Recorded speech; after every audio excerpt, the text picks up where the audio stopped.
Group class 6. Today we discuss mineral. In previous video we discussed about carbohydrate, fat and vitamins. Okay? तो आज जो है हम लोग किसके बारे में डिस्कस करेंगे? मिनरल्स के बारे में डिस्कस करेंगे. कल हमने किसके बारे में देखा था? कल हमने देखा था फैट, प्रोटीन, कार्बोहाइड्रेट और विटामिन्स. ठीक है. इसके साथ साथ विटामिन्स की कमी से होने वाली डिजीजेज भी कल हमने डिस्कस की थी. ठीक है. तो मिनरल्स की जब हम बात करते हैं तो minerals are required in small quantities and they help in proper functioning of body. तो मिनरल्स हैं वो हमारी बॉडी में बहुत कम मात्रा में इनकी आवश्यकता होती है और ये भी विटामिन की तरह क्या करते हैं, प्रॉपर फंक्शन करने में हेल्प करते हैं. They do not provide energy. तो मिनरल्स हैं ये भी हमें ऊर्जा प्रदान नहीं करते हैं, केवल क्या करते हैं, ये हमारी बॉडी के प्रॉपर फंक्शंस में हेल्प करते हैं. ठीक है. जब प्रॉपर फंक्शंस में हेल्प करेंगे it means the deficiency of these minerals also cause some diseases. Okay? तो इसी वजह से जो मिनरल्स हैं उनकी कमी की वजह से कुछ बीमारियां भी हमारी बॉडी में हो जाएंगी. ठीक है. तो minerals help your body to grow, develop and stay healthy. The body uses mineral to perform many different function from building strong bones to transmitting nerve impulse. Okay.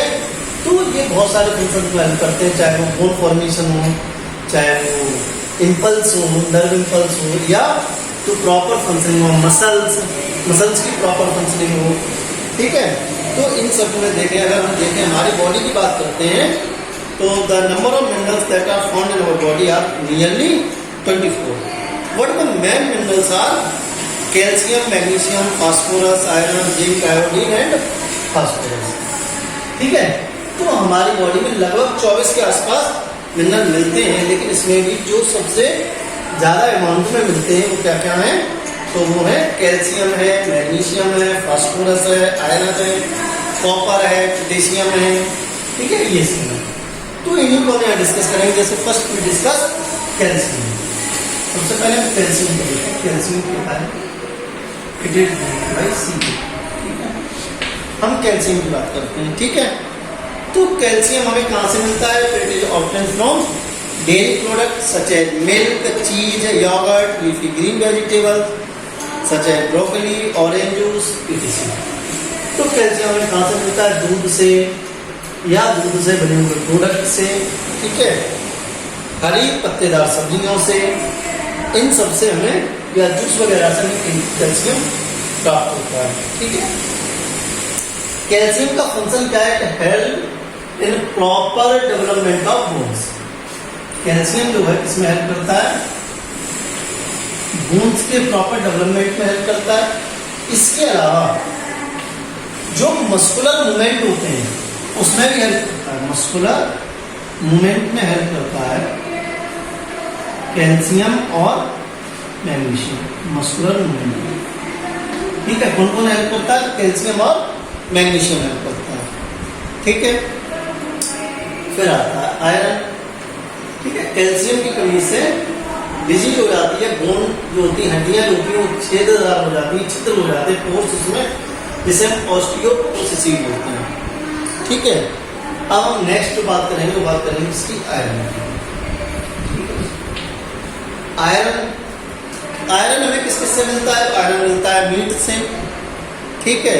Egg से, डेयरी प्रोडक्ट से, dry fruit से. इसके अलावा baked potato है, wheat है and green leafy vegetables से. And iron is the main component part of the haemoglobin. जो iron है वो हीमोग्लोबिन का मुख्य हिस्सा है. ठीक है. हीमोग्लोबिन की जो रिंग होती है, 4-5 रिंग होती है, उसका सेंट्रल एटम है आयरन. ठीक है. तो due to the deficiency of iron की कमी से हमें एक बीमारी हो जाती है जिसे हम बोलते हैं एनीमिया. तो due to the deficiency of iron anaemia is caused. ठीक है. फिर हम बात करते हैं पोटेशियम की. पोटेशियम की जब बात करेंगे तो क्या होगा? देखिए पोटेशियम हमें किस किस से मिलता है? तो जैसे केला है, बनाना है, tomato, potato, citrus fruit, low fat milk. ठीक है.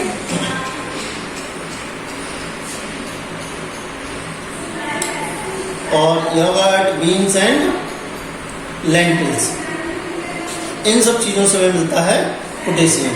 ठीक है, और पोटेशियम जो है, पोटेशियम किसमें हेल्प करता है?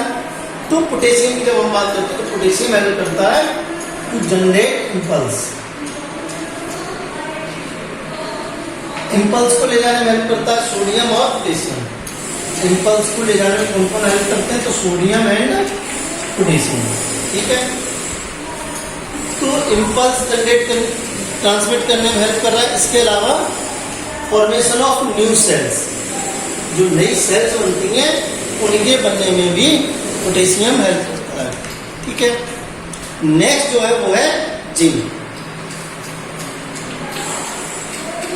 बात करते हैं जिंक। जिंक देखिए, जिंक भी हमें किससे मिलता है? Beef, pork, dark meat, nuts and beans, these are the source of zinc. Okay, तो इन सबसे हमें जिंक मिलता है। और जिंक किसमें हेल्प करता है?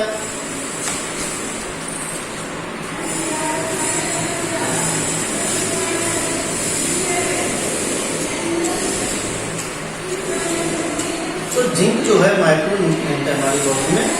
ठीक है, और इसके अलावा फिर है आयोडीन।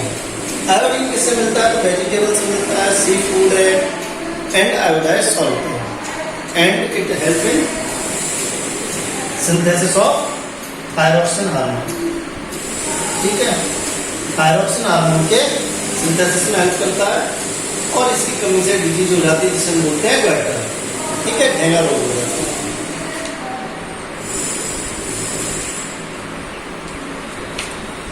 नेक्स्ट है आपके में आयोडीन के बाद फास्फोरस। फास्फोरस आपको किससे मिलता है?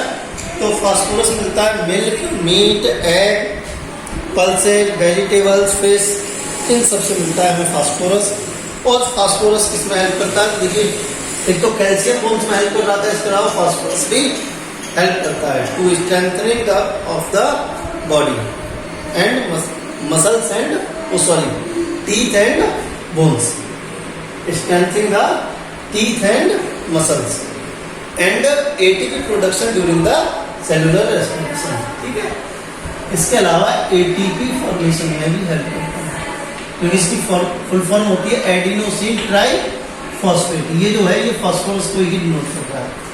ठीक है, तो ATP बनने में हेल्प करता है, इसके अलावा दांत और हड्डियों को मजबूती प्रदान करता है। तो ये थे मिनरल्स और उनके फायदे। इसके अलावा मैंने आपको बताया था कि हमारे न्यूट्रिशन की जब बात कर रहे थे, हम कॉन्स्टिट्यूएंट तो खुद बात कर रहे थे, खाने के कौन कौन से पार्ट होते हैं।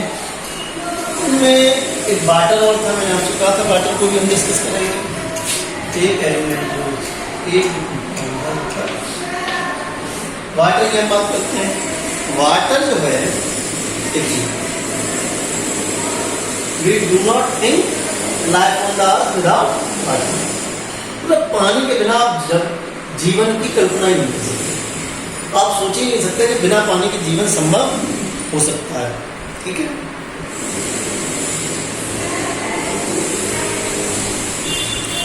तो और क्यों नहीं सोच सकते? क्योंकि water is act as a universal solvent. Most of the substances are dissolve in water. जो वाटर है वो यूनिवर्सल सॉल्वेंट की तरह काम करता है, लेकिन ज़्यादातर जो सब्सटेंस हैं वो वाटर में मिल जाते हैं। ठीक है, इसीलिए water is a major importance to all living things. In some organism up to 90% of their body weight comes from water. इसीलिए जो वाटर है वो लिविंग बींग्स का बॉडी का एक मेजर पार्ट बनाता है। कुछ लिविंग बींग्स में तो ये 90% तक बॉडी वेट का पार्ट है वो क्या है? वाटर है। ठीक है, up to 60% of the human adult body water. अगर ह्यूमन की हम बात करें तो ह्यूमन में जो टोटल वेट है, बॉडी वेट है, उसका 60% पार्ट जो है वो कौन बना रहा है? वाटर बना रहा है। ठीक है, तो ये कह रहे हैं according to H.S. Mitchell, the brain and heart are composed of 73% of water. H.S. Mitchell ने कहा है कि जो ह्यूमन है, ह्यूमन का जो हार्ट और ब्रेन है उसका 73% पार्ट जो है किससे बना हुआ है, वाटर से। And this lungs are about 83%, और लंग्स में लगभग 83% है। The skin contain 64% of water, muscles and kidneys are 79% of water, and even the bones are 31% of water. ठीक है, जो बोन्स है उनमें भी 31% वाटर है। ठीक है, water consist of hydrogen and oxygen.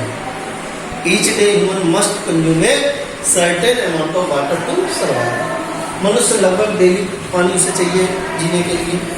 ठीक है, और जनरली जो है एक मेल जो है उसको लगभग 3 लीटर और फीमेल जो है उसको लगभग 2.2 लीटर वाटर पर डे की रिक्वायरमेंट होती है। ठीक है, फंक्शंस ऑफ वाटर की बात करते हैं। फंक्शंस क्या है वाटर के, तो मैंने आपको बता दिया कि ये क्या है, यूनिवर्सल सॉल्वेंट है। तो a vital nutrient for the life of every cell. Water जो है प्रत्येक सेल के लिए वाइटल न्यूट्रिएंट। वाइटल न्यूट्रिएंट का मीन वो न्यूट्रिएंट जिसके बिना जीवन संभव नहीं, मीन्स कोई सर्वाइव नहीं कर सकता।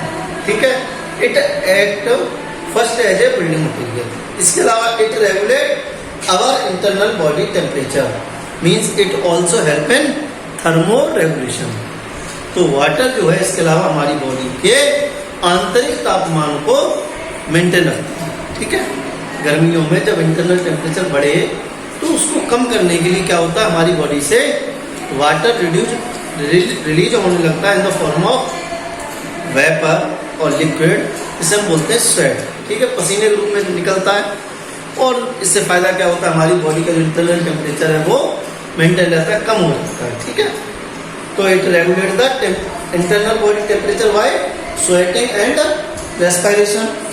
The carbohydrate and protein that our body uses as food are metabolised and transported by water in the blood stream. इसके अलावा हमारी बॉडी में जो हमने कार्बोहाइड्रेट या जो प्रोटीन लिए हैं एज ए फूड, उनकी मेटाबॉलिज्म में हेल्प करता है, और उसके बाद ये ट्रांसपोर्ट में भी हेल्प करता है। मैंने बताया जब एब्जॉर्प्शन होगा, एब्जॉर्प्शन होने के बाद फूड को जब ये ब्लड स्ट्रीम में पहुंचेगा तो इस ब्लड स्ट्रीम में ये वाटर फूड को ट्रांसपोर्ट करने का काम करता है। ठीक है, इसके अलावा it assist in flushing waste mainly through urination. इसके अलावा वेस्ट को निकालने में हेल्प करता है, जैसे कि यूरिनेशन, जो यूरिन है जिसमें हम यूरिया रिलीज कर रहे हैं, ये यूरिया कैसे रिलीज हो रहा है, वाटर में डिजॉल्व फॉर्म। ठीक है, तो यूरिया है dissolve with water and release by the body, release through out the body. ठीक है, तो ये एक्सक्रीशन में भी हेल्प करता है। Act as a shock absorber for brain. इसके अलावा ब्रेन में ये शॉक एब्जॉर्बर की तरह काम करता है। तो ब्रेन जब आप देखेंगे तो जो हमारा ब्रेन है उसमें 3 मेम्ब्रेन होती हैं, ड्यूरा मैटर, अरेक्नॉइड और पायामेंट, DAP। इनके बीच में मेम्ब्रेन होती है जिन्हें हम कहते हैं, इन्हें तीनों मिलाकर के ये तीनों है DAP, इन्हीं को हम कहते हैं मेनिंजेज। इनके बीच में क्या होता है, वाटरी लिक्विड भरा रहता है, और ये जो वाटरी लिक्विड है ये शॉक एब्जॉर्बर का काम करता है। ठीक है, कि हमारे दिमाग को झटके न लगे, क्योंकि जैसे हमने सिर हिलाया तो ऐसा थोड़ी ना होता है ब्रेन भी हिलने लगा, या पता चला वो झटके के साथ कभी इस हड्डी से टकरा रहा है, कभी इस बोन से टकरा रहा है, ऐसा नहीं होता है। क्यों नहीं होता है, क्योंकि ये जो DAP है, जो ड्यूरा मैटर, अरेक्नॉइड और पायामेटर, ये 3 मेनिंजेज है, इनके बीच में वाटरी लिक्विड भरा रहता है, और ये दिमाग को, ब्रेन को झटके लगने से बचा लेता है। तो ये किसकी तरह काम करता है, शॉक एब्जॉर्बर की तरह काम करता है। किसके लिए, ब्रेन के लिए, स्पाइनल कॉर्ड के लिए और फीटस के लिए। जो फीटस होता है, फीटस मीन्स वो बच्चा जो माँ के पेट में है। ठीक है, तो इस वॉर्म ऑफ मदर जो यूट्रस होता है, इसमें भी लिक्विड भरा रहता है, वाटर भरा रहता है, वाटर लिक्विड, और ये इस बच्चे को झटके लगने से बचाता है। ठीक है, इसके अलावा act as a lubricate in joint, और ये जॉइंट में लुब्रिकेंट का भी काम करता है। ठीक है, इसके बाद जो हमारे फूड का नेक्स्ट पार्ट जो है वो है रफीज।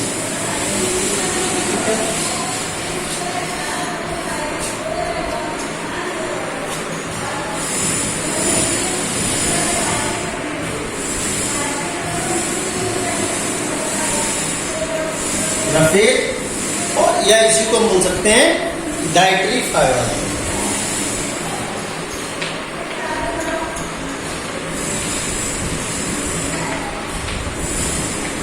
Dietary fibre.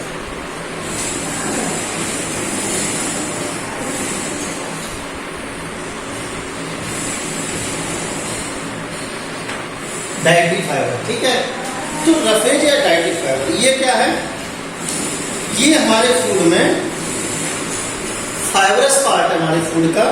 तो there are some component of food that are necessary for our body, these are called roughage और dietary fibre. Roughage are a kind of carbohydrate that our body is unable to digest.